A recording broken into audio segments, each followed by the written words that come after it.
Billionaires drop out of college. But then why Muslims have more babies? If this is true, why do you watch a boring movie when in the first 15 minutes you know that it's not worth your time? Sounds strange, no? Some of this is true, some of this is just your bias. Let's break it down step by step. Hola friends, welcome back to your home of ideas. If you're new here, my name is Mayank. I'm a PhD researcher working on nano devices. Let's dive in. Bias number 1, survivorship bias. In this case, you only look at the survivors in a given scenario, not the total number of people involved in that scenario. Let's take billionaires for example. You look at Steve Jobs, Elon Musk, Mark Zuckerberg, Bill Gates. All of them have two things in common. Of course, they're all billionaires and they're all college dropouts. So it seems like dropping out of college is the secret towards becoming a billionaire. Well, not so fast. If you're thinking like that, let me give you some other statistics. As of 2024, 12.6% Americans have some form of college education but no degree. That means they went to the college but did not finish the degree. They are all dropouts. This is equivalent to 41.6 million people just in America. These are just the dropouts in America. And how many billionaires we have on the planet? 3028 as of last week. So you see, out of 41.6 million people just in America, now imagine how many dropouts are there in the entire world. Out of all those dropouts, only 3028 people have ended up becoming a billionaire. The truth is, 75% of billionaires have a college degree. It's entirely not your fault. The thing is, the media loves these stories. Let's take an example. You went to a really good institute. After 1 or 2 years of studying there, you drop out from that college. You ended up making less than what the people who are graduating from there are making. Let's take the example with numbers. Let's say from your institute, people who graduate make on an average $100,000 per year. Now, if you make $10,000 or even $1,000 or $20,000, this is not a fun story. Yes, because you ended up becoming less successful than the people who finished the degree. It's like you yourself took you out of a golden opportunity and ended up becoming less successful. But wait a minute. Now imagine yourself. You make $1 million a year, $10 million a year, $100 million a year, $1 billion. Now this is a fun story because now you are more successful than the average people who finished that degree. This is more interesting story. That's why these kind of stories are propelled more, and hence you hear more about these stories and you end up thinking that billionaires are college dropouts. Let's move on to the next bias. It's called sunk cost fallacy. In this case, in order to recover the sunken cost, the cost that you've already invested into something, you keep investing more and more. Let's take an example. Let's say you saw the trailer for a movie. You liked the poster, you ended up buying the ticket. Let's say the ticket cost you $20. You go to the theater, you sit inside the cinema hall, you start watching it. In the first 15 minutes, you know that the movie is not worth your time. But what happens now? You sit for another 2.5 hours to recover the initial cost. But here's the truth. Whether you watch the movie for the next 2.5 hours or not, the $20 that you have paid for the ticket, that is gone, that is not coming back. By you sitting there, you're investing your time. And how much your time is worth? Infinite, I would say. But let's say for the numbers, for the sake of it, let's say your hourly salary is $20. So you invested $50 more in order to recover $20. The movie which was not worth your time ended up costing you $70.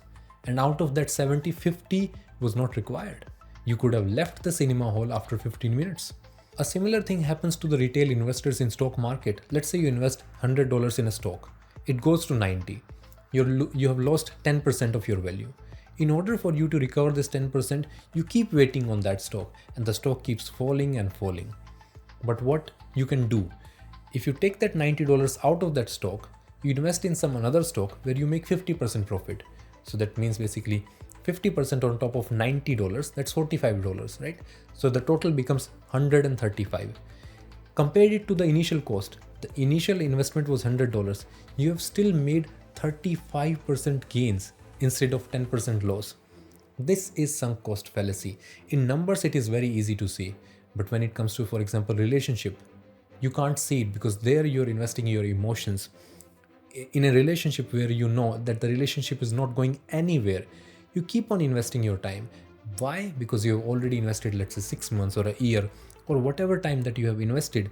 In order to recover that investment, you keep investing more time and you keep occurring more and more sunken cost. Let's be really aware of it. Next bias is confirmation bias. In this case, you interpret the new information, the additional information that you get, so that it becomes compatible with your existing theories, beliefs, and convictions. Let's take an example here again. Let's plot number of babies versus religion. Okay, no. Let's do a twist.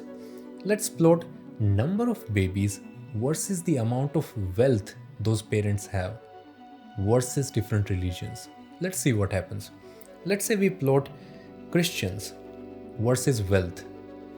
Number of babies in Christians versus wealth. What do you see? You see something very interesting. As the wealth goes up, the number of babies go down. This might be a coincidence. Leave it. Let's plot number of babies versus wealth for other religions, not Muslims, other religions. What do you see here? Something very similar. As the wealth goes up, the number of babies go down. You see where I'm going. Now let's plot Muslims, number of babies versus wealth. What do you see? Exactly similar behavior. What does it tell you? That we are less divided by religion and more divided by wealth. When you look at these three graphs, it makes it very clear that religion has less role to play in number of babies and wealth has a far bigger role to play when it comes to number of babies. It's just a coincidence that in your neighborhood, wherever you live, a certain religious person was economically weaker, so they had more babies, not because they belong to a certain religion. This is just our bias.